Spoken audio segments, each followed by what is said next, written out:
Wow. Hot.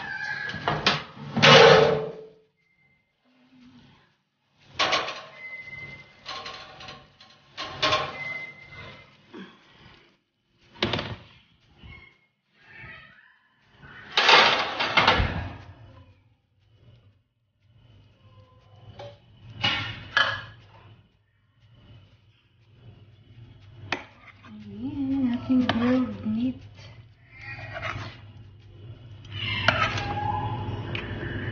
Ayan, yung meat guys, pinakuluan ko muna siya, pinalambot ko muna siya. Hindi yung malambot na malambot guys, yung kumbaga saan is half cooked lang siya bago ko siya tinimplahan para sa grilled. Ayan.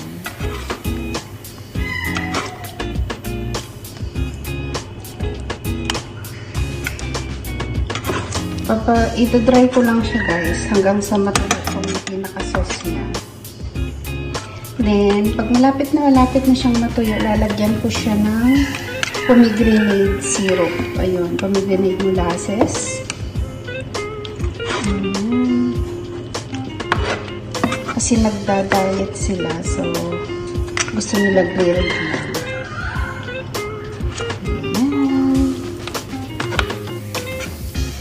Mabango siya guys. Pero sa totoo lang, hindi talaga ako kumakain ito.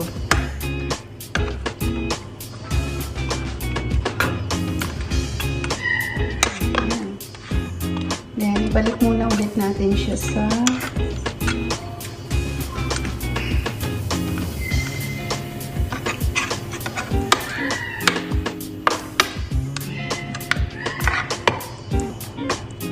nilagyan ko lang siya ng half.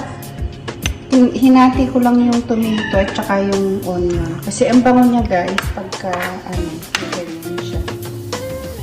Tsaka kinakain nila yan. So, ibalik na natin siya sa loob.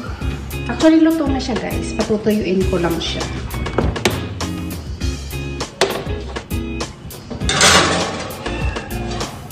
Then, habang niluluto ko yan is babalat ako ng potato. Ipapry ko siya. Then, ilalagay ko mamaya sa ibabaw.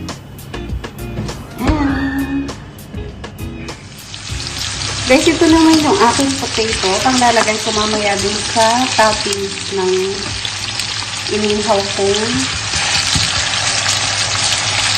steak. Ayan. Fry ko muna siya. Then, mag-check na natin yung aking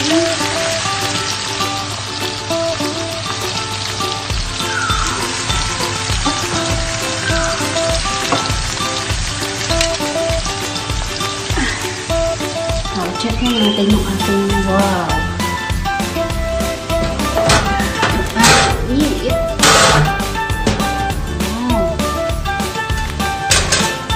Wow. Oops.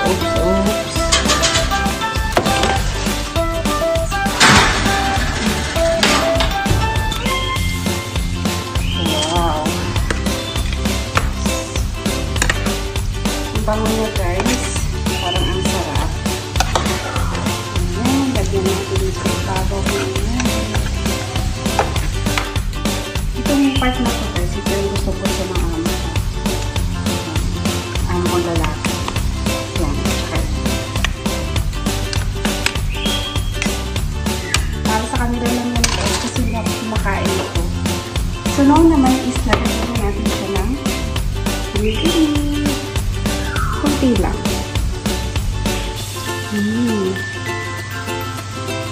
Ayan.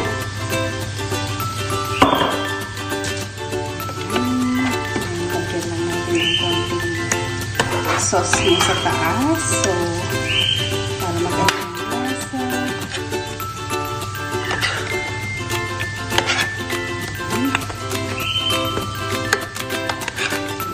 Konting-konti na lang guys at madadry na siya.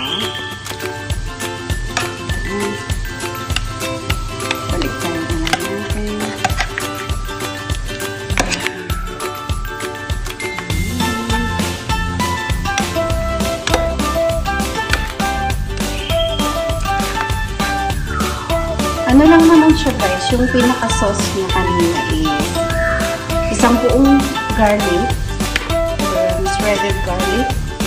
Then, nilagyan ko siya ng Madras curry powder, turmeric powder, cumin powder, at saka olive oil. At nilagyan ko din ng konting salt kasi nung nagpakulo ako ng meat, nilagyan ko na siya ng salt. So, konti na lang. Then, inirab ko lang yung sauce na yon. Nilagay ko sa isang bowl. Then, inirab ko siya dun sa meat. Then, nilagyan ko siya ng konting water para mas masarap sana siya guys kung may yogurt. Kasi wala akong yogurt, so yan lang. Pero mas masarap siya kung may yogurt. So, ayan, balik na natin. Then, siguro mga 5 minutes na lang, papatayin ko na siya. Ayan. Then, check naman natin itong potato.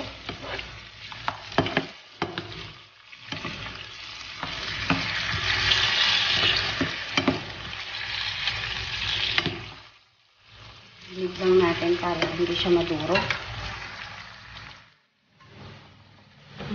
Oh, wow. Ayan na guys. Luto na siya. Ayan. Pwede ko na siyang katayin. Ayan.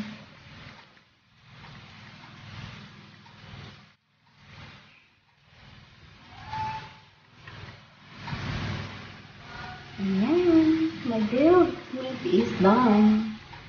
So, ililib ko lang siya dyan, guys. Mamaya ko na siya i-transfer pag i-serve ko na. So, yun lang, guys. Rice. Ayan. Yung rice ko is, nilagyan ko siya ng mixed vegetables. Ayan. Ito naman po yung salad ko. Mag-vegetable salad ako. So, nag-cut ako ng lettuce. Ito, lettuce. Then, nilagyan ko siya ng corn. Then, nag-slice din ako ng cucumber at saka tomato.